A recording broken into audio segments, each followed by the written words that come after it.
What's going on, guys? So a bit of a different video today. I didn't intend on doing any further player breakdowns given the transfer window's only just shut, but Christ almighty, man. This boy deserves to be known by the entire footballing world, and I tell you what, he might just be after tonight's Champions League game against Liverpool, which is why I wanted to post this prior to kickoff. For those of you unaware of Khvicha Kvaratskhelia, remember the name, lads, because you'll be hearing a lot more of it in the years to come. He's a 21-year-old Georgian left winger who's taken the Serie A by absolute storm. While the season may only be just about a fortnight old, Kvaratskhelia has already earned comparisons to footballing icon Diego Maradona in Naples, which, needless to say, is bordering on godlike status given what the latter achieved during his time at Napoli. He's got 4 goals and an assist in just 5 games, which have included a header, right-footed screamer, and left-footed crossover. In fact, this has been the most prolific start to any player's career in the entire history of Napoli. I mean, fuck me. He's already scored more times than Lorenzo Insigne did from open play for the entirety of last season. And he was the club captain and ended up as Napoli's second all-time top scorer before departing to Toronto FC in the MLS this summer.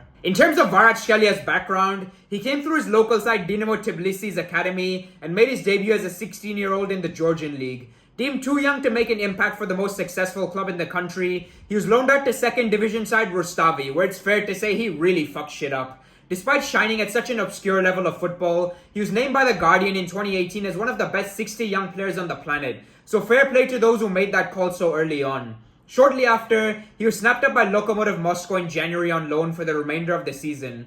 During his brief spell at the club, he impressed so highly that manager Yuri Semen was reduced to tears when he found out that they wouldn't be able to sign the lad on a permanent basis.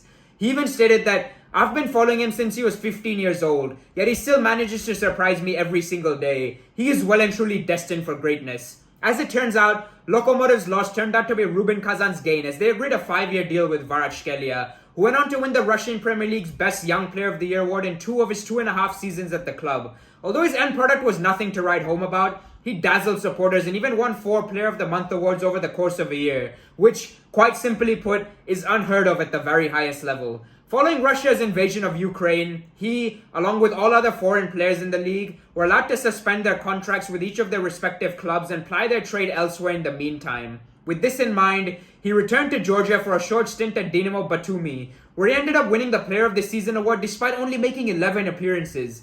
The likes of Bayern Munich and Juventus began circling around for his signature, and the latter even had a pre-contract agreement with the lad's representatives, but saw the deal fall apart following Fabio Paratici's departure to Tottenham.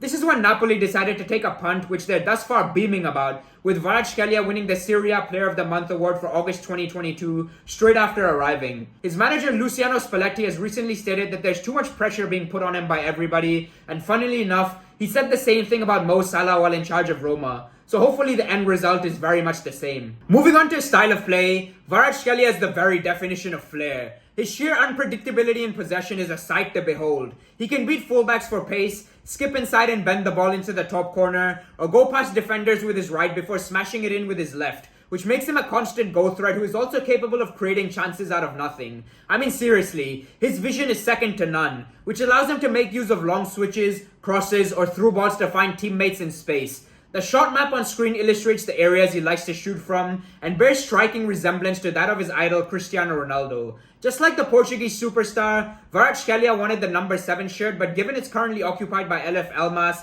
he's had to settle for 77 for the time being. One thing which will instantly stand out to viewers when they see him in action is that he's incredibly single-minded in his approach. Perhaps one-dimensional even, in that the second he's on the ball, he wants to run at defenders regardless of how many there are ahead of him, which is why his dribbling statistics are the highest in Europe and passing stats amongst the lowest. That being said, he's very shrewd in his movement and always looks to make forward runs off the ball. When it does eventually arrive to him, his close control and speed help him get out of tight situations, which is aesthetically pleasing and effective in equal measure. This natural ability was on show on the international stage last year as he shone in World Cup qualifiers for the unfancied Georgia, getting on the scoresheet against the likes of Spain, Greece, and Sweden. Truth be told, he ripped Sweden a new one by scoring a brace, and that was against a backline containing Premier League footballers such as Emil Kraft of Newcastle United, Victor Lindelof of Manchester United, and Ludwig Augustinsson of Aston Villa. A couple of areas of his game that do require improvement, however, are A, his work rate, as he can at times be found shirking defensive responsibility, and B, his discipline, given he has the tendency to hold on to possession for too long when playing a simple square ball would be better for progression.